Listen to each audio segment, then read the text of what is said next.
akibat yang ini sebenarnya lebih sering kita pakai lawannya, yaitu ini kan jika beta elemen F alfa, maka derajat beta F membagi derajat alfa F.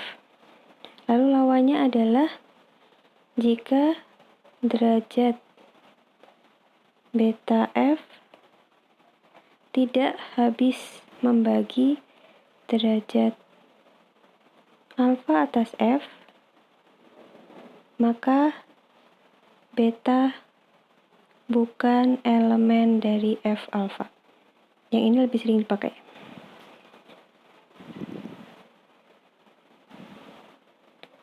Contohnya di sini kita akan membuktikan bahwa akar dari ini pasti bukan elemen dari ini.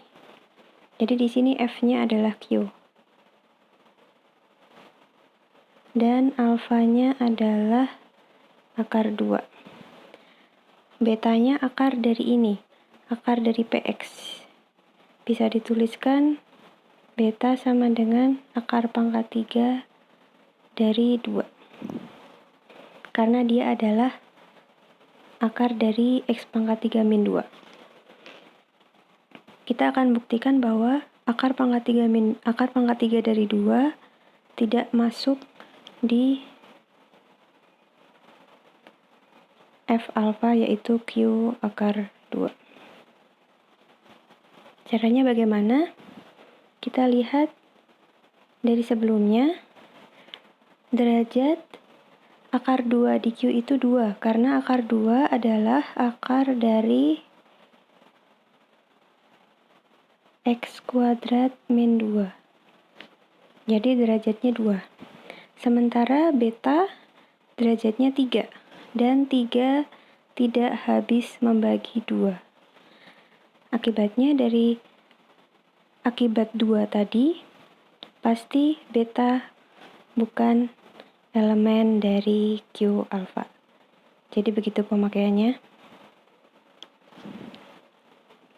Lalu kita punya definisi satu lagi. Tadi kita punya F alfa. Baru satu tadi isinya F alfa. Itu adalah lapangan terkecil yang memuat F dan memuat alfa. Jadi F alfa I adalah sublapangan dari E terkecil yang memuat F dan alfa I. Jadi dengan definisi yang mirip dengan ini, F alfa 1, alfa 2 hingga alfa N adalah irisan dari F alfa 1, yaitu sublapangan terkecil yang memuat F dan alfa 1, F alfa 2 hingga F alfa N, yaitu sublapangan terkecil yang memuat F dan alfa N. Kita punya bahwa irisan dari sublapangan adalah sublapangan juga. Jadi F alfa 1 sampai alfa N adalah sublapangan juga dari E. Karena dia adalah sublapangan, dia punya sifat lapangan. Jadi kita punya lapangan berbentuk F alfa 1, alfa 2 hingga alfa N.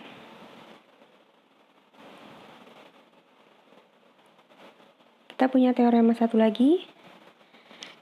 Misalkan E adalah lapangan ekstensi atas lapangan F. Maka kita bisa menemukan sebanyak N buah elemen-elemen ini. Sebanyak N, jadi dia berhingga. Semuanya di E. Sehingga E sama dengan alfa 1 sampai alfa N. Kita bisa menemukan alfa 1 hingga alfa N sehingga E sama dengan F alfa 1 sampai alfa N jika dan hanya jika E adalah ruang vektor berdimensi hingga atas F. Atau dengan kata lain, E ekstensi hingga dari F. Jadi kalau E ekstensi hingga dari F,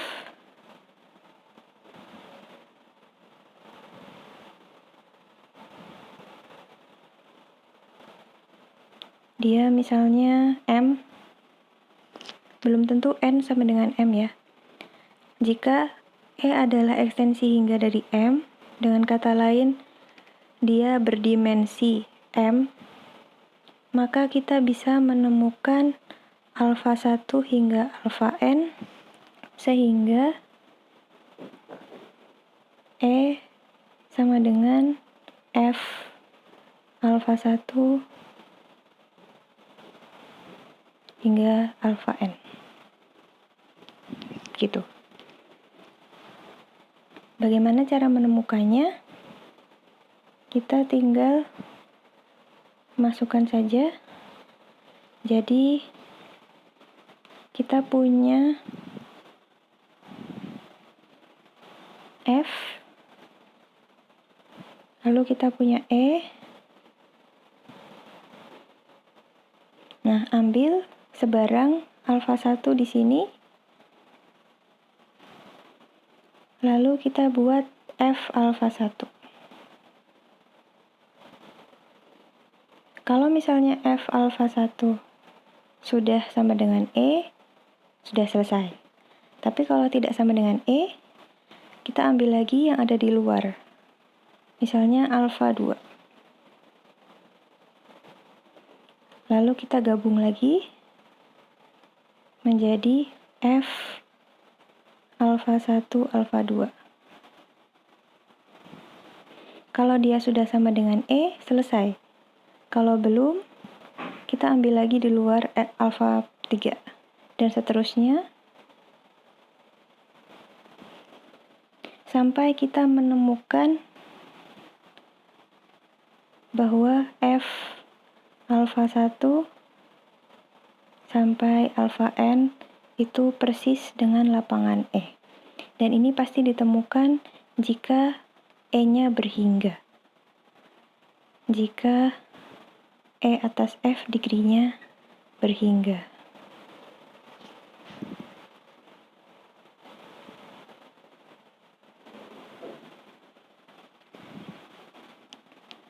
Lalu kita punya contoh terakhir, ini untuk mengerjakan PR. Jadi kita akan mencari derajat dari suatu F alfa 1 sampai alfa N. Di sini cuma ada alfa 1 dan alfa 2, yaitu akar 2 dan akar 3. F-nya Q. Kita akan mencari derajat dari Q akar 2 akar 3.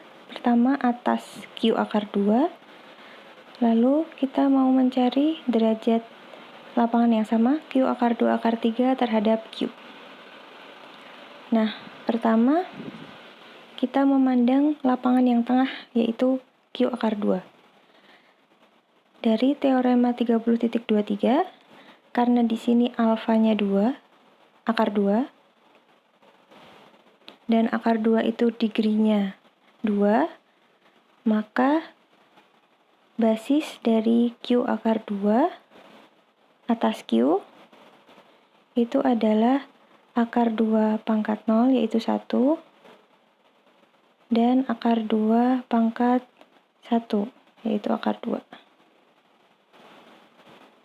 Jadi ini adalah basisnya.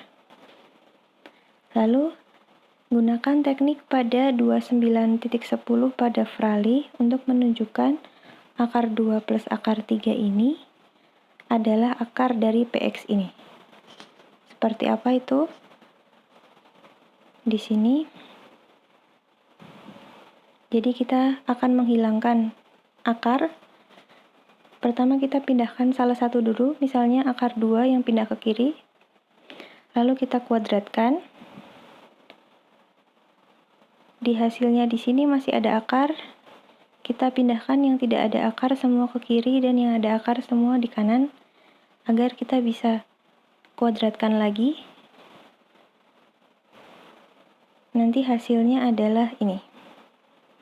Jadi kita buat PX-nya ini. X pangkat 4 min 10X kuadrat plus 1. Jadi akar 2 ditambah akar 3 merupakan akar polinomial dari PX. Ini 29.10. Lalu, gunakan metode pada contoh 23.14 untuk menunjukkan PX tak tereduksi di QX. Seperti apa itu?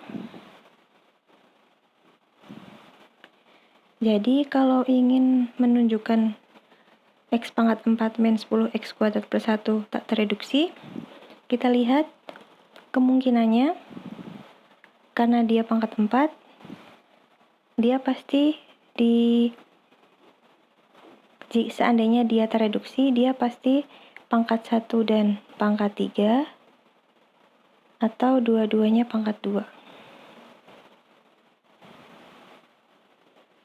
Jika dia yang pangkat 1 dan pangkat 3, berarti dia punya faktor linear.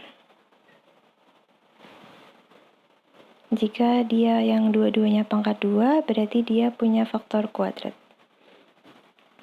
Nah, kita punya teorema 23.11, bisa kalian lihat sendiri di buku Fraley. Dia mengatakan bahwa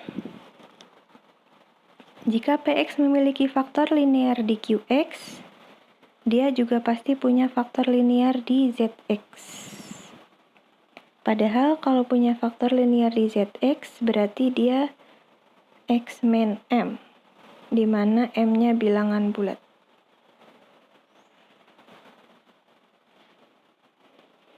Jadi nanti di sini pasti ada bilangan lagi, dan bilangan ini, konstanta ini dikalikan dengan M, hasilnya pasti 1. Karena dua-duanya konstanta. Jadi haruslah M membagi 1. Padahal bilangan yang membagi 1 itu hanya plus minus 1.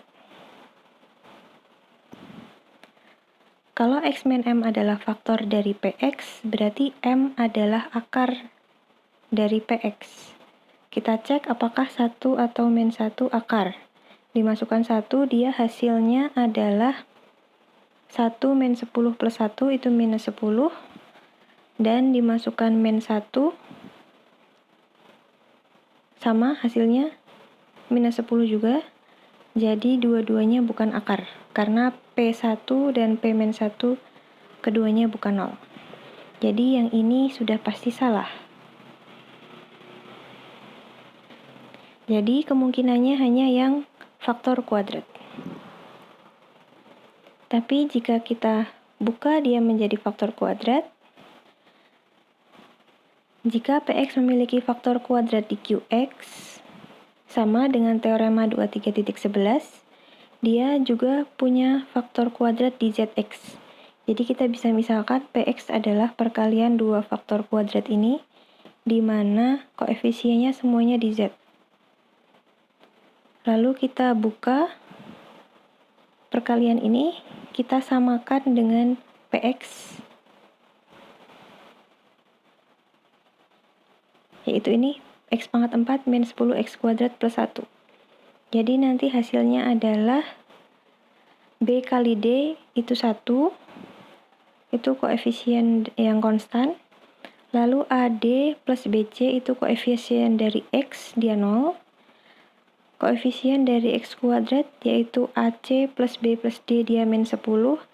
Dan koefisien dari X pangkat 3, A plus C sama dengan 0.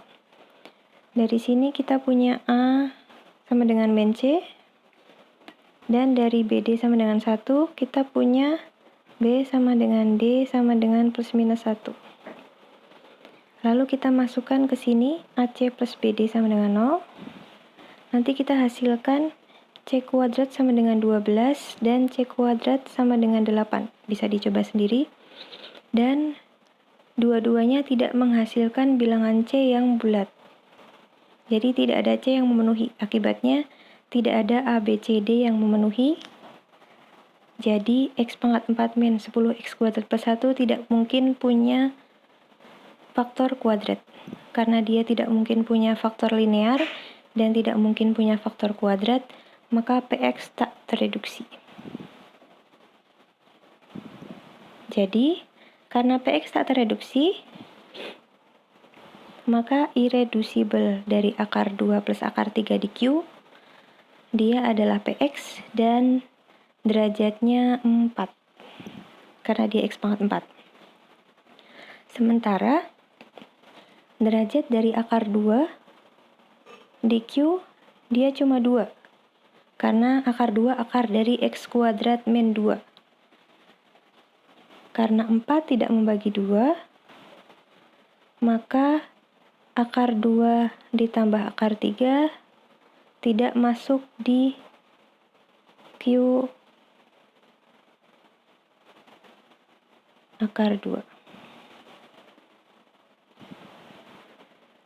Karena akar 2 tambah akar 3 tidak masuk, maka akar 2 ditambah akar 3 dikurangi akar 2 juga tidak masuk. Jadi, akar 3 juga tidak masuk di Q akar 2. Akibatnya, 1 dan akar 3 adalah basis dari Q akar 2 akar 3 atas Q akar 2. Tadi karena akar 3 tidak masuk di Q akar 2. Nah, jadi kita bisa gambarkan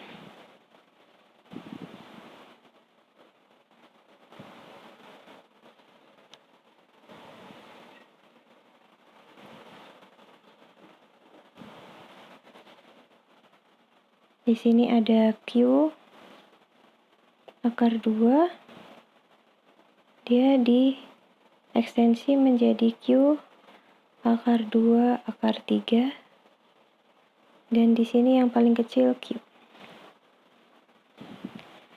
Dari Q akar 2 atas Q, dia punya basis 1 dan akar 2. Dari Q akar 2 akar 3 atas Q akar 2, dia punya basis 1 dan akar 3. Jadi yang dari Q 2 akar 3 atas Q, basisnya adalah perkalian 1 akar 2 dan 1 akar 3. Yaitu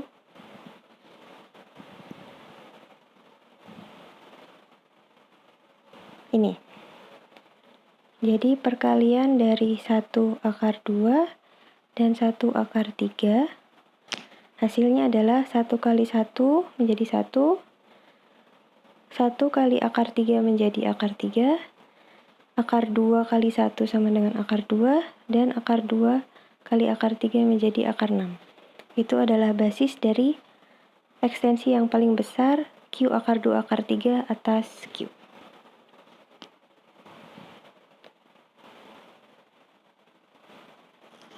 Begini, jadi lapangan paling kecilnya Q, ekstensi pertamanya Q akar 2, dan ekstensi keduanya Q akar 2 akar 3. Maka dari teorema 2 tadi, banyaknya basis dari Q akar 2 kali Q akar 2 akar 3 atas Q adalah perkalian dari ini dan ini. Yang di sini banyak elemennya 2, di sini banyak elemennya 2, jadi banyak basis ini adalah 4. Pas di sini banyaknya ada 4. Selesai. Selanjutnya untuk tugas, silahkan dipilih, ada 13 soal. Masing-masing kelompok minimal 3 soal, jadi minimal ada 9 buah soal yang dikerjakan. Selamat mengerjakan.